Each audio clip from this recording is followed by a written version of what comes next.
Welcome to Employing Differences, a conversation about exploring the collaborative space between individuals. I'm Paul Tevis. And I'm Karen Gimney. Each episode, we start with a question and we see where it takes us. This week's question is, what am I not seeing?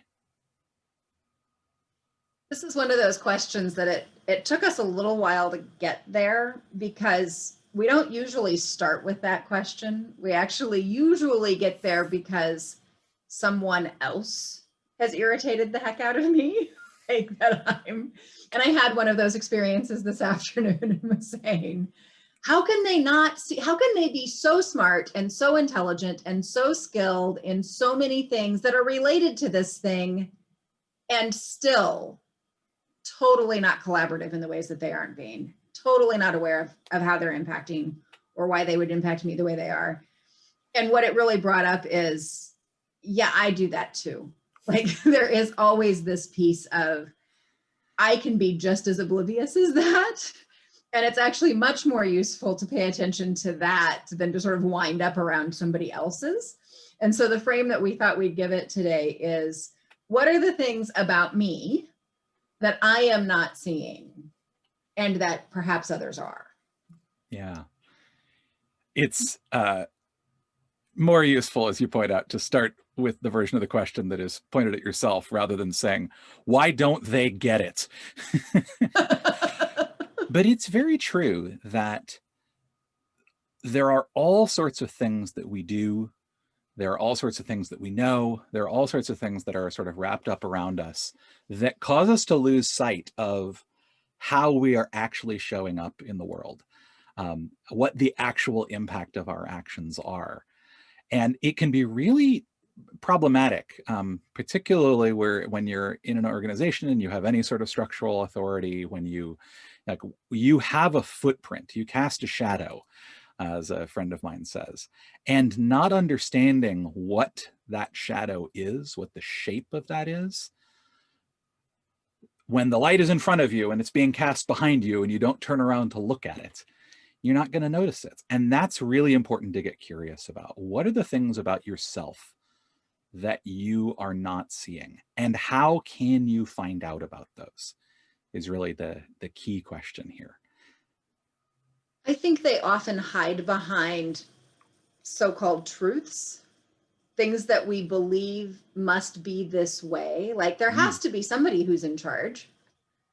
Does there really? Or it's my job because, if I didn't do it, the whole thing would fall apart. Or we tell ourselves stories that protect our sort of safe spaces. And often those safe spaces in organizations are around hierarchy. Mm-hmm. We insist that the places in which we have power over others, or where we get to declare mastery, where we get to be right, that those are essential and necessary and unavoidable.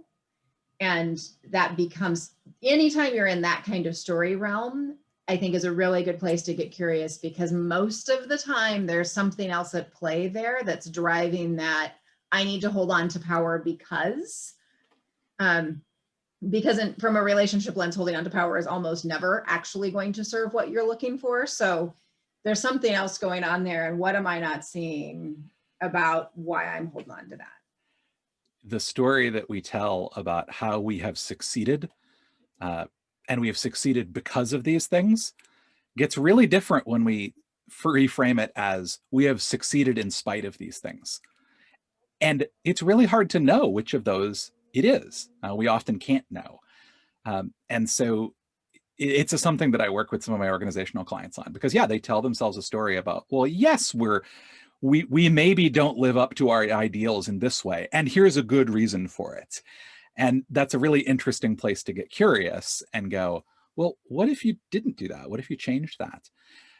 But I think the place we can most easily find out what we're not seeing is to ask other people about it.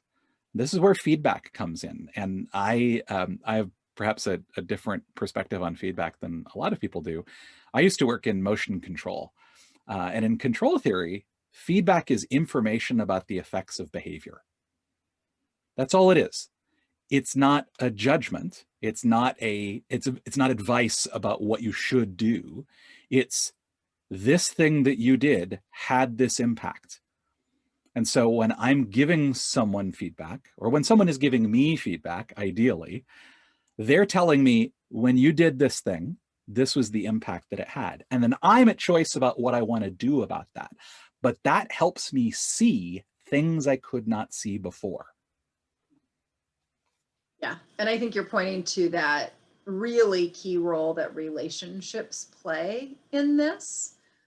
I actually think it's incredibly difficult, not impossible, but really, really difficult to find out what I'm not seeing by myself. Mm-hmm. Certainly, personal reflection and meditation, I'm a fan of all of those things.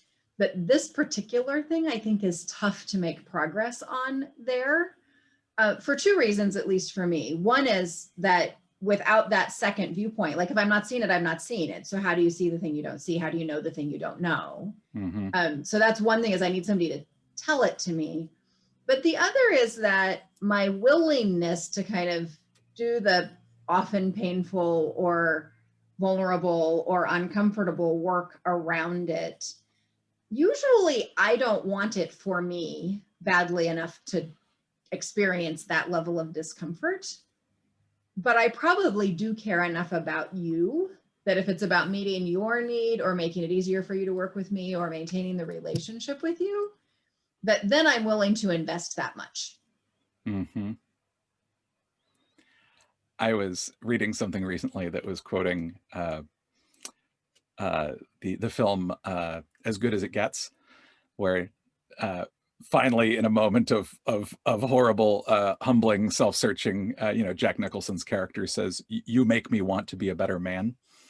Mm-hmm. It's really fascinating that the degree to which we are willing to do hard work, not necessarily just for ourselves, but for the sake of the relationship, for other people, that often is the thing that will pull us through to be able to do that hard introspection.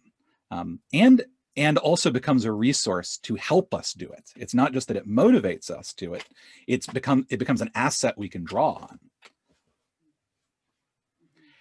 And I find it really powerful when you've built a strong relationship with somebody. You can go to them and say, one of my favorite questions that I got introduced to a number of years ago, what's the thing you think that I really don't want to hear? Right? What is the piece that is going to cause me to question whether or not I really am the person who I say that I am? So if it's, I see myself as someone who's highly collaborative, it's probably really hard for you to say to me and for me to hear from you, that thing that you did yesterday morning, really not collaborative at all. And that is the thing I most need to hear. And I think you're most likely to hear it if I'm the one saying it to you and you don't question when you hear me say it, whether I'm still committed to the relationship. Yes. If I can say that wasn't collaborative, I didn't like it, that behavior hurt me, whatever the feedback is, without saying, and I don't want to work with you anymore, or without putting that into question. Mm-hmm. If the relationship can be solid, the feedback becomes hearable. Yeah. Because in the end, it's actually, the threat is not just that I might have to change something. I mean, that's hard. But the piece that makes it intolerable is that this thing that's wrong with me will make it impossible for me to stay in relationship with you. Yeah. I think there's a lot of different things that can make information like that hard to hear. There's actually some really great, one of my favorite books out there is Thanks for the Feedback by Sheila Heen and Roger Stone, I think, not Roger, but where they talk about like that receiving feedback is a skill, right? And that we have to learn how to get good at it. And that's about learning what are the things that are hard for us to hear. What are the things, who are the people we have difficulty hearing things from? Who are the people where it's easier to hear those things from? And so when we hear something that we have a hard time taking in, getting curious about why am I having a hard time taking that in? What is it about me that is a blocker for that, or that makes that hard to hear? What would make it easier? How would it need to be different in order to make it easier to hear? And there's a lot of different techniques out there for that. And that's really a place where it's like, whenever I work with leaders around feedback, I always start with teaching them how to receive feedback skillfully, even when it's poorly given. Because you just can't trust that it's always going to come in a neat little bow. But if you react badly when you get it, you're never going to get it again. People are going to stop giving it to you, and you're going to continue to not see the things that you're not seeing. Brings us right back to where we began. What am I not seeing? So I think that probably does it for us today. Until next time, I'm Karen Gimnig. And I'm Paul Tevis. And this has been Employing Differences.